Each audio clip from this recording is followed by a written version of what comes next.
naenda kuelekeza namna ya kucopy link na kwenda Google Chrome na kupaste na kudownload. Namna kudownload game la Simulator Indonesia version 3.4.3.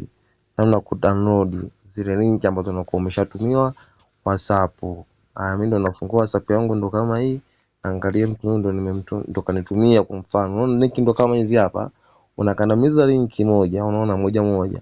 Kuna maneno mawili hapa, kuna copy na kuna open link. Unatakiwa kufanya ni hii ya kwanza. Hii una copy link. Ukisha copy link, unabaki kabisa kwenye faili yako. Unakuja kwenye faili la Google Chrome ili hapa. Hii ile faili la Google Chrome ile. Watu wasema walijui Chrome. Chrome ndio hii hapa. Unaifungua hivi mara moja. Hapo unasubiri load na imalize. Kisha load hapo, unakuja kwenye search bar hapo juu. Unakuta kuna link imejipaste hapa kwenye clipboard yako hapa. Kwenye clipboard yako hapa. Unaigusa mara moja tu tap. Unaona? Kwa chini hapa tukuwekeka mshale aka mshale. Utapiga neno go. Unaona? Ita load hapo. Unaona itakuja kama hivi. Utagusa kalama ka download, itaanza kudownload.